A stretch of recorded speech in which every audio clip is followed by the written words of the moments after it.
When Pope Stephen VI, or 7th as he was in office twice, took office, he was so enraged at his predecessor, Pope Formosus, 891 to 896, that he had the body exhumed and put on trial. He charged Formosus with committing perjury, violating church canons, and neglecting his duties as pope during his reign. As these offenses were considered extremely serious crimes at the time, Stephen had Formosus stripped of his papal vestments and placed in stock in front of the high altar in St. Peter's Basilica. How Pope St. Stephen VI was elected. The Pope had the power to crown the Holy Roman Emperor as of the 9th century. As a result, popes were often engaged in political intrigues, and many of them died soon after being elected to the role. Stephen VI's predecessor, Formosus, reluctantly crowned the Duke of Spoleto as the Holy Roman Emperor, and later crowned the Duke's son Lambert. Formosus changed his stance in 896 and crowned a friend, King Arnulf of the East Franks. Shortly after Arnulf became emperor, he also became paralyzed and traveled back to Germany. The man's body was later buried in Formosus' graveyard. When Stephen VI became pope, the crowning was still in dispute. Stephen had close relations with Lambert and wanted to reinstate him as an ally. The Cadaver Synod was used as a way to delegitimize Formosus and all of his decisions as pope. Who was Pope Stephen VI?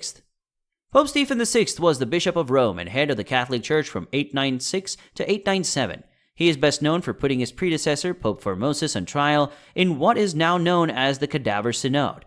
After a hastily arranged hearing, he found the dead pope guilty on various offenses and had him posthumously stripped of his holy orders. The corpse was then thrown into the Tiber River while it floated downriver towards the sea.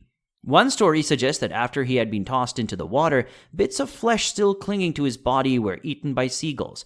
Following this macabre event, Stephen VI was himself overthrown by one of his opponents and later died in prison. What was the purpose of putting a former pontiff on trial after death? In 897 AD, 9 months after the death of Pope Formosus, his successor, Pope Stephen VI, put him on trial. The charges were that Formosus had violated canon law and had falsely assumed the papacy. The trial, known as the Cadaver Synod, was a highly unusual event in which a dead man was exhumed, propped up on a throne, and put on trial. The corpse was dressed with crown and pontifical robes, but denied the customary rights of a defendant to hear witness or defend himself.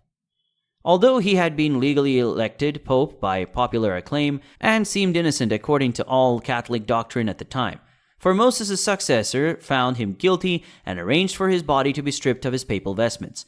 A monument made for Formosus' dismembered fingers were erected at the entrance of St. Peter's Basilica, declaring that no one ever again would be named pope without approval from Rome. A detailed account of this bizarre trial is preserved in Vatican documents. Were all previous popes, Stephen V, John IX, and Boniface VII, found guilty? No, not all previous popes were found guilty. In fact, most historians believe that Pope Stephen VI was the first and only pope to put a deceased predecessor on trial. Pope Stephen's actions were likely motivated by political reasons, as he was locked in a power struggle with the other leading candidates for the papacy. Whatever his reasons, Pope Stephen's decision to put his predecessor on trial shocked the medieval world and set a dangerous precedent for future popes. Was this the end of the papal corpse trials? There have been various conspiracy theories of how he was buried. Pope Formosus' remains were not given a proper burial until 5 years later, when another pope, Sergius III, ordered them to be reburied. Scholars debate whether this act represented repentance or remorse for what Stephen had done to his former colleague. Nevertheless, there is some consensus that it marked the end of the papal corpse trials. Don't forget to like, comment down below, and subscribe.